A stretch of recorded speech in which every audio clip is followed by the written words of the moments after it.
Well, I've just done an enormous amount of research on a cryptocurrency called Monero. I've been looking into privacy coins ever since an evil scheme went wrong a couple of weeks ago. One of the most highly regarded and popular privacy coins is called Monero, which touts the virtues of some private signing mechanism called RingCT. So I start reading. I find a white paper about a protocol called CryptoNote, which is what Monero's protocol is based on. Then, on the Monero website, I find nearly a dozen research papers, almost all of which are really challenging to read, which contain dozens of references to still more research papers. I read through all the release bulletins for every major upgrade to the currency, and I read a few particularly relevant research papers on things like bulletproofs that I knew I couldn't go without talking about. Then, once I'd read all that, I found this handy little document on the Monero website that detailed the basics of the blockchain, so I read that too. So, all that to say, I have a pretty solid idea of how Monero works, and there's a lot to talk about. Plus, because my research was so thorough, I can give you a little bit of insight into one of the most interesting things about Monero's protocol: the math behind it. No!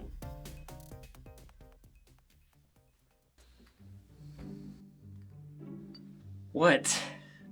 Don't talk about math so much. I don't really understand all that complicated math stuff. Just talk about the currency. Well, hey, some people really care about the math. I know I did before I started doing my research. Us normal folks, we don't really care about that. We just want to hear about the currency. Maybe you could talk about the math on a different channel. Well, no.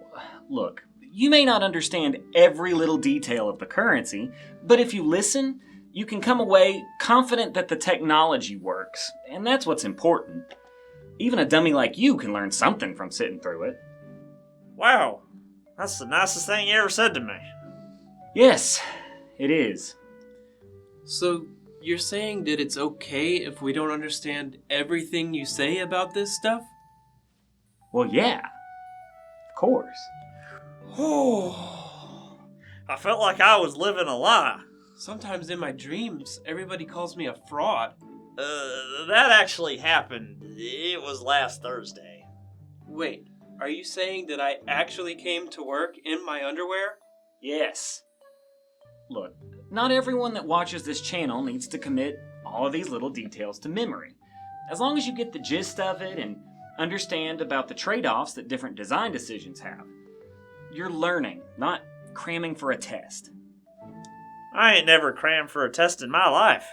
Just relax and listen. If you're really hardcore, by all means, take notes. But if you come away from this knowing more than you did when you started, I call that a win. Well, with a teacher like you, I feel smarter already. Shut up, you brown-nosing nerd. Let's get back to talking about Monero. Let's start at the beginning.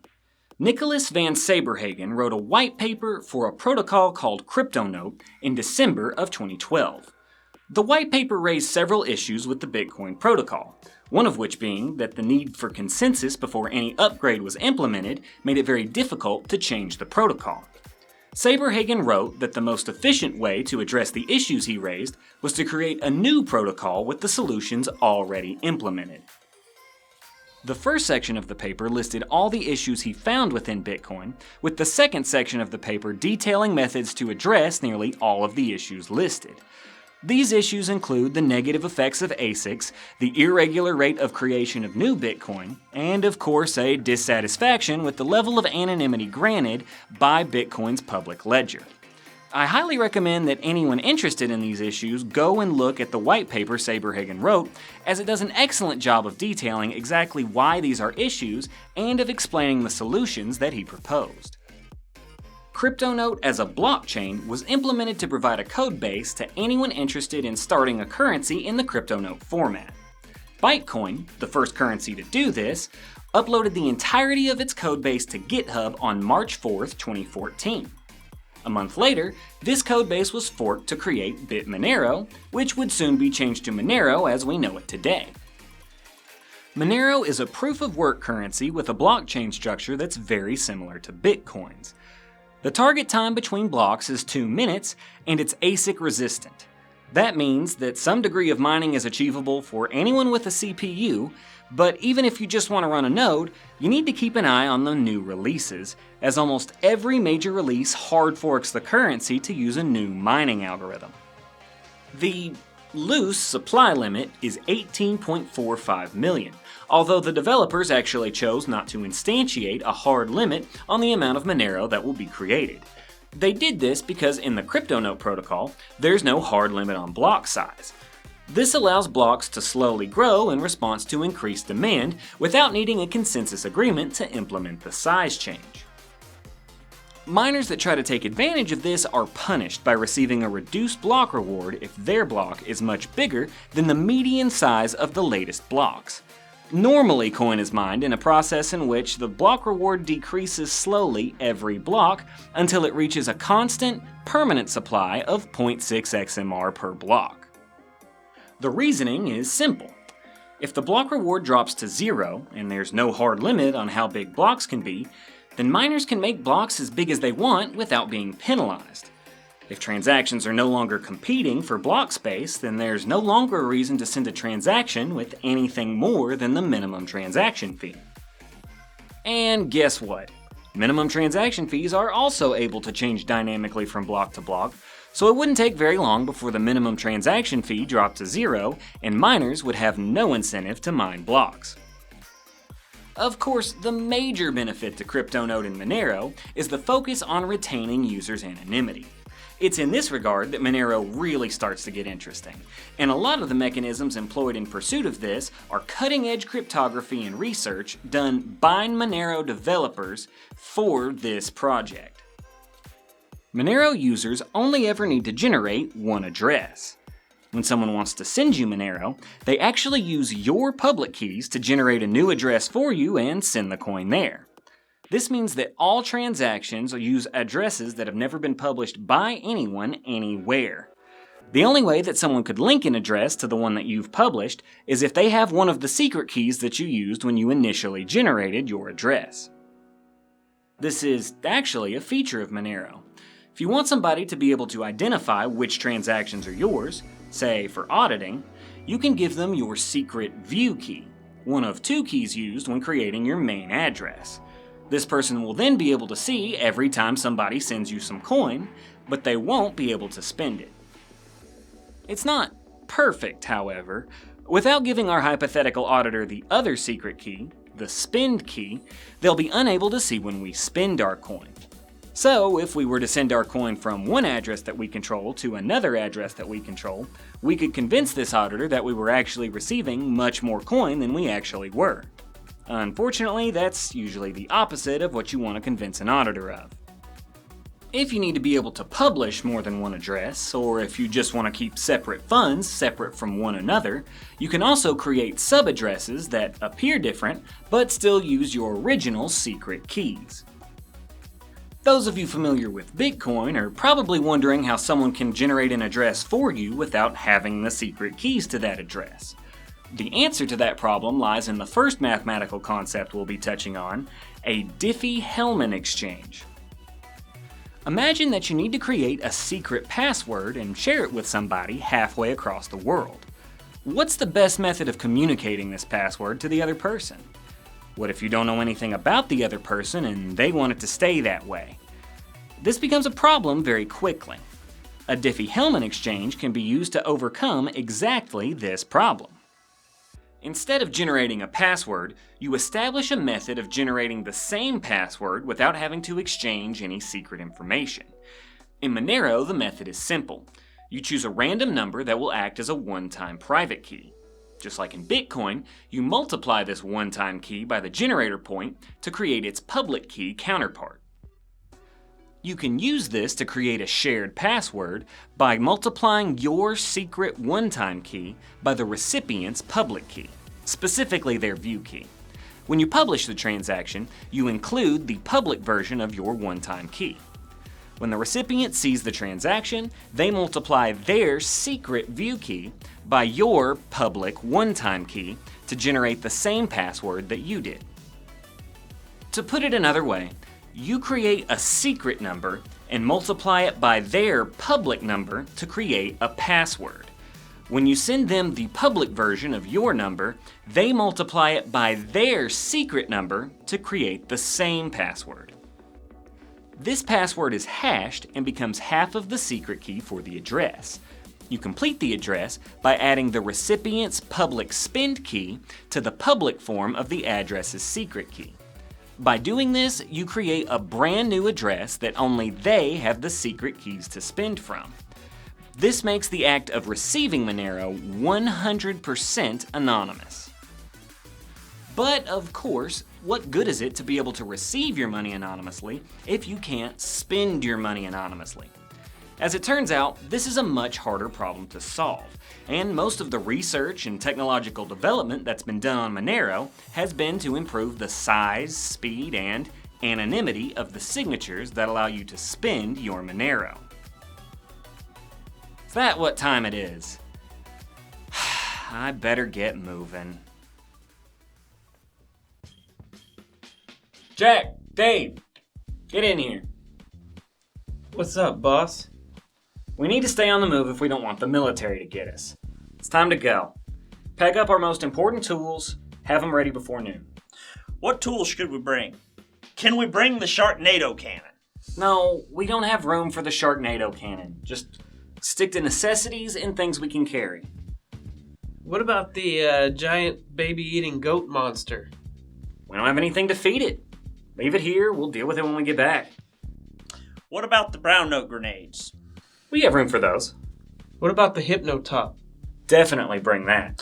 What about the 4-dimensional safe? We could put a ton of stuff in there. We could even bring the Sharknado cannon. The 4-dimensional safe is too big, too heavy, and I never really perfected it. There's a 1 in 10 chance when you open it that it goes to the realm of some eldritch horror. What about the other henchmen? You know, the ones you never talk to. I hate those guys. Leave them. You don't hate us? I hate you less. You're like pets I got when I was with an ex-girlfriend. Well, if we've only got till noon, we should probably get going. I'll let you know if I figure out a way to bring the Sharknado cannon. We're not taking the Sharknado cannon. Just be ready before noon. The idea of an anonymous signature appears oxymoronic on its surface.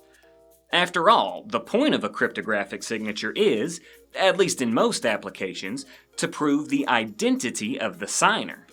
Even in Bitcoin, the signature's used to prove that the person who's sending the coin is the owner of the secret key that generated the address, to prove that you are the person the coin was sent to. And the case is the same with Monero. You produce a cryptographic signature to identify yourself as the owner of the coin. While coin is only sent to unposted, newly created addresses that are very difficult to associate with a real-world identity, it's still possible to deduce the owner of an address by, say, asking someone to identify the recipient of a transaction that they created. Once you know the identity of one person and their address, it's very easy to follow the string of transactions to learn a lot. But Saberhagen found a solution. He used a special signature that creates a list of known addresses, any one of which could be the true sender. This signature can only be generated by someone that knows the secret key to one of the addresses, but the structure of the signature makes it impossible to conclude which address was used to create it. There are some drawbacks to this scheme. First of all, this signature is very large. In the earliest builds of Monero, including more false addresses meant making the signature much bigger, which increased the size of the overall transaction, which meant paying higher transaction fees to have your transaction included in the blockchain. At the time of publishing, every signature must contain exactly 11 addresses, and this number will be raised in future releases. To make the issue even worse, if you can't keep track of which address is actually spending its contents, then you can't keep track of which addresses still have any coin attributable to them. To get around this, spenders create a key image of the key that's actually being used to create the signature. This allows verifiers to ensure that no coin is being double spent, however, it means that all addresses are only usable once. The key image is one more thing to include in the transaction, and it becomes one more thing for verifiers to keep track of. Since an observer can't tell which transactions are spent, they can't keep track of a UTXO pool like Bitcoin. Instead, they keep an ever-growing list of key images that every new key image must be checked against. The last drawback was actually addressed and eliminated later. Sort of. Since verifiers need to know that new coin isn't being created out of thin air, they need to know how much Monero is being sent and which addresses are getting which amounts. This is, firstly, a big concession in the anonymity provided. Knowing exactly how much coin is changing hands and which addresses it's going to is powerful information for analysts. It also means that all the false addresses that you include in your signature must contain the same amount of coin as your address. If all the addresses have to contain the same amount of coin, it becomes a bad idea to send irregular amounts of Monero. Addresses that contain irregular amounts may never be able to spend their coin anonymously, as they wouldn't be able to find other addresses that contain that same amount of coin. So, you must either send amounts of money that are round in Monero, or subdivide the amounts that you send into several outputs in standard denominations. Doing the latter will increase the transaction fees that you pay, and will increase the size of the blockchain even further. As I mentioned earlier, this issue has been resolved, but there are a few reasons why it's worth bringing up. We'll touch on those later, but for now just keep in mind that while transaction amounts are now confidential, they weren't when Monero first started. It really is amazing to see how much Monero has grown and adapted over the years. It's important to be able to adapt, a principle that was expounded upon in the CryptoNote white paper. It's a quality that I like to think I embody myself. Once upon a time, I started out as a small-time blue-collar criminal. Now I aim for big goals and, well, I'm gonna be a big deal one day. If I haven't lost you, then you've probably noticed a theme among the drawbacks to the signature scheme. It takes up a lot of space on the blockchain. While there have been several improvements to the signature scheme aimed at reducing transaction size, Monero's blockchain still grows at a relatively rapid pace. At the time of recording, Monero's blockchain uses an average of 10.754 gigabytes per every million transactions. Compare this to Bitcoin's 0.612 gigabytes per million transactions, and you can see that Monero carries a ton of extra bulk with it. This is, of course, just one of the trade-offs you make when you implement these kinds of privacy features. If Bitcoin ever became as private as Monero, it would, in all likelihood, be just as bulky. You should take that last metric with a grain of salt, however. More than almost any other cryptocurrency, Monero is an ever-changing beast. The average transaction size has varied greatly over the course of its history, and not every upgrade is retroactive.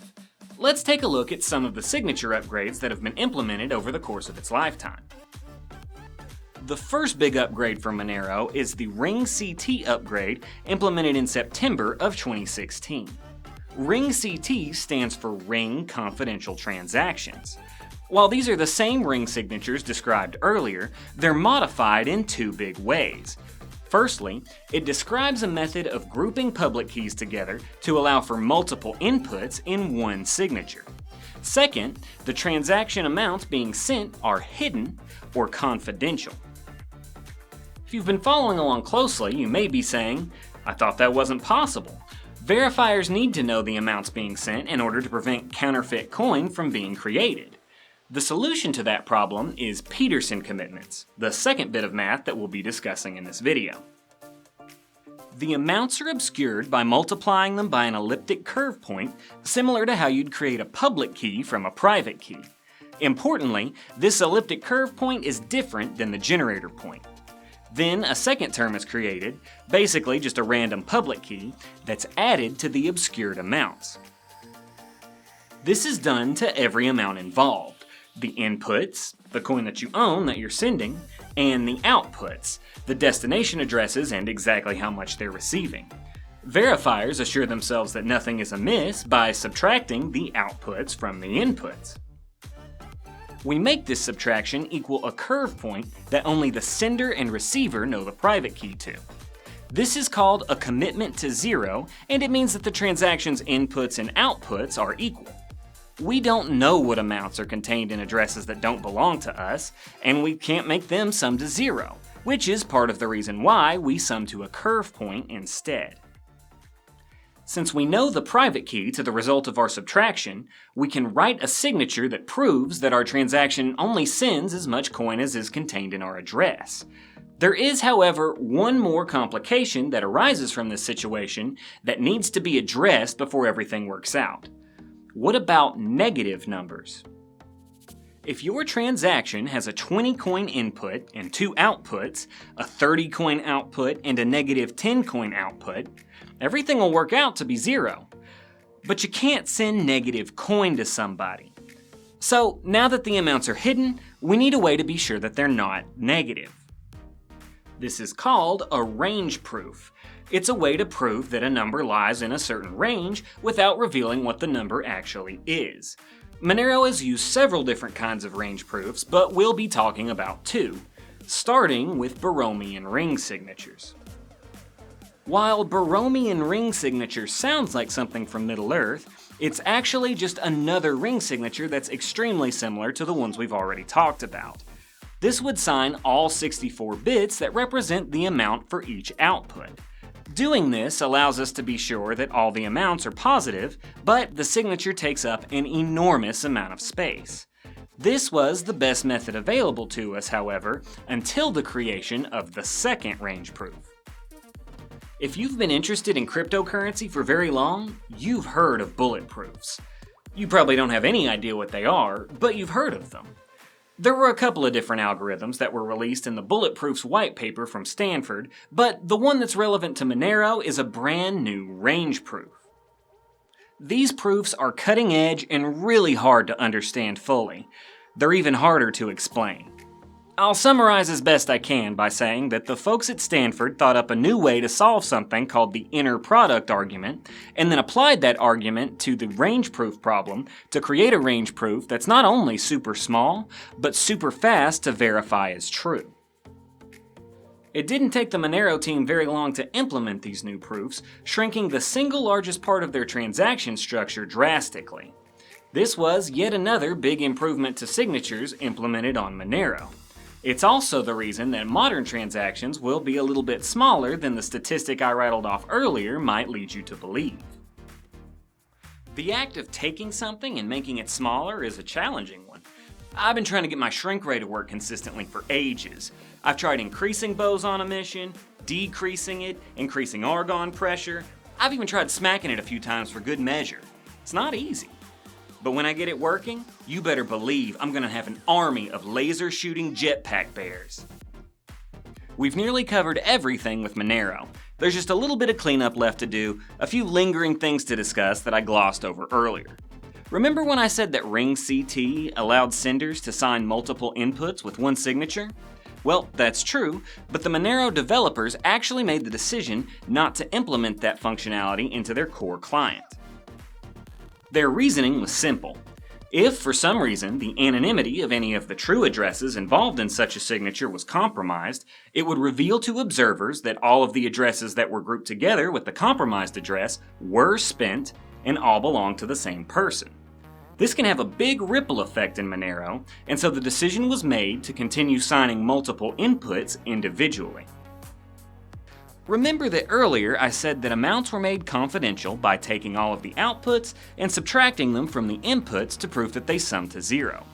Well, if we can't combine all of the inputs, then we can't prove that the entire transaction sums to 0.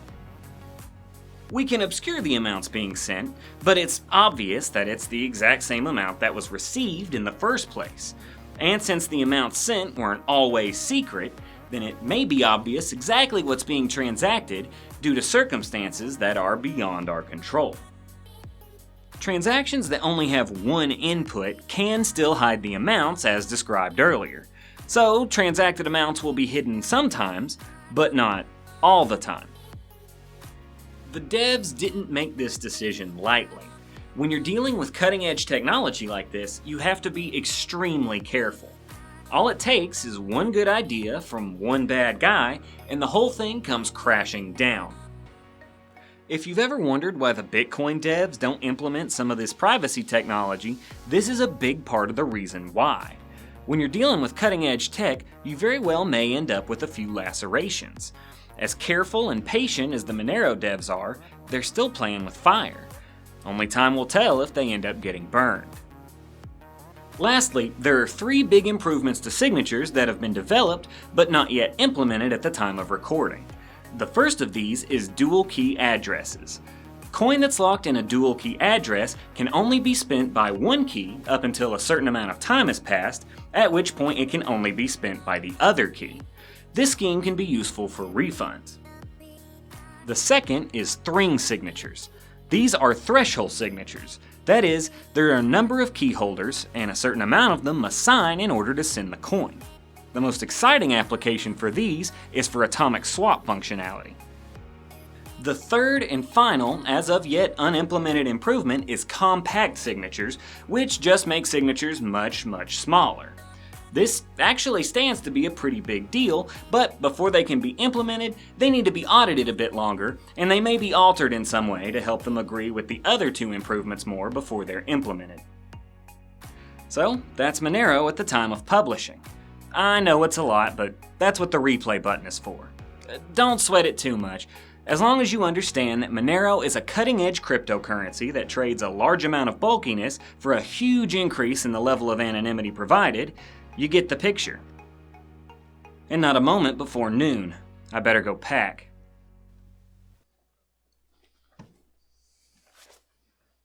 Guys, are you ready to go? Yep, we're all packed up and ready. See? You sure you don't want me to bring the Sharknado cannon? Come on, guys. We can't go walking around town dressed as house burglars. Go put on something less conspicuous. Oh, is that why you're dressed like a hacker with bad taste? This is how normal people dress.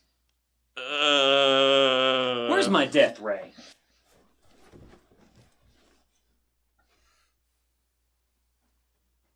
All right. I don't think the 3 of us will turn any heads.